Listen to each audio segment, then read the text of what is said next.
101.7 WFGR, taking care of business. That is BTO. It's 7:23. Andy O and Dave Cackley here on your Tuesday. We stumbled across a topic here at the top of the hour with the news there. We were talking a little bit about panhandlers around West Michigan and things like that.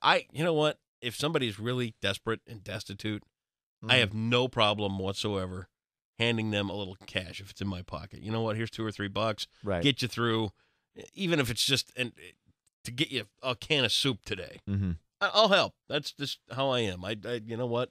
$2 or $3 is pretty easy to come by for me. I'm not exactly rich by any stretch of the imagination, but there's room for charity everywhere. Right. No matter how much you got, there's always somebody that's got a chance to, you can help out. But go ahead, pal. You're on the air. You guys have been talking about the panhandlers. Yeah.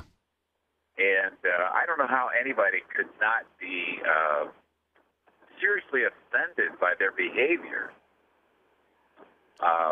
It's absurd. And the comment was made that that cannot be made illegal. In the state of California, it is illegal. You can't stand in a corner and be trying to solicit free funds. Is that right? You'll go to jail as a vagrant for 15 days. And it really comes down to me as a want to help. You know what I mean? It's like I would love to help somebody that desperately needed it, but if you're just standing there on a street corner asking for money, I kind of lose sympathy. Well, absolutely. I can't remember on what national news it was recently. They were following some people who, were sidewalk surfers and all, the whole spectrum of people who solicit money in major cities. And one fella who they followed to a parking garage, getting into his 450 SL Mercedes. Wow. Putting his sidewalk surfer in the trunk of the car. And he shared with them that he makes over 6 figures a year. Unbelievable.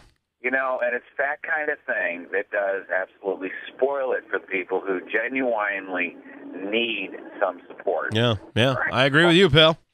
Who have fallen upon bad times. Yep. But in reaction to what's going on presently and as it grows in Grand Rapids, absolutely there should be city ordinances that ban that. That is ridiculous. I appreciate the call, my friend. Thanks for listening. Hey, no problem. Hi, WFGR. Good morning. Hi there. I really think that you need to plug in with the local charities that deal with homelessness and helping to feed the hungry.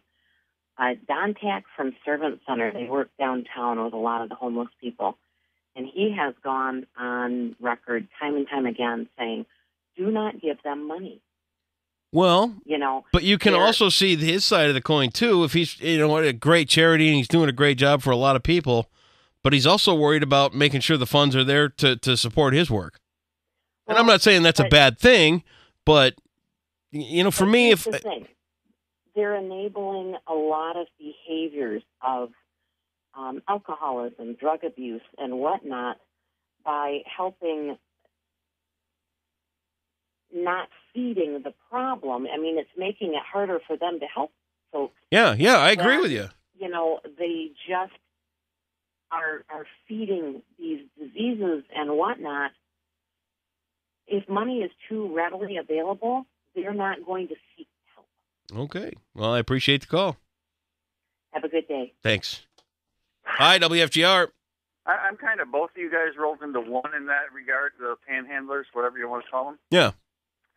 A couple days a week, I volunteer at different places with students of mine.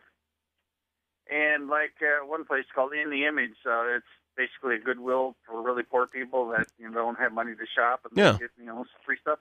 You wouldn't believe some of the stuff that people drop off there, like a whole box of Merrill shoes. So the Carhartts, you could have picked them up at the store like that. A brand new pair of Carhartts. Oh, fairly new. Yeah. But then again, I'm at the God's Kitchen the other day, the food place. Yeah, God's Kitchen, sure. And I walk out of there, and the first 4 people in line are sitting there talking on their cell phones. So. Yeah, I know, right? And that's where I'm having a hard time discerning what side I want to be on, because you know what, there are people out there that generally, if I could hand some guy $3 and make his day a little bit better, I'm okay with that. I went to that once. She saw a lady standing in the corner with 2 or 3 kids. She went and actually bought them food at McDonald's. Rather than give them money, give them food or some donuts or something like that. If they take money, you never know what they're going to do with it. Yeah, it's just crazy. It's so sad to think that people would take advantage of something like that. Yeah, I was at one intersection, I think Byron Center and M6, and I actually saw the guys trading ships. God. One guy packed up his backpack, walked away, and the other guy came in and took his place. Unbelievable. Hey, I appreciate the call, man. All right, keep rocking. How about that? They need to start having time cards.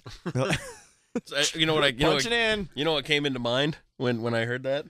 Remember the old Coyote and Dog commercial? Exactly. Cartoons? Yeah. Morning, Ralph. Morning, Ralph. Morning, Fred. Morning, Fred. Well, if you got a thought on the panhandlers around town, reach out and give us a call. 616-459-9889. Traffic, what do you got? Well, looking pretty good on most of your major West Michigan roadways, east and westbound I-96, the Ford, north and southbound 131, moderate to heavy. Jupiter at West River Drive do have a report of a 2-car accident up near Rockford.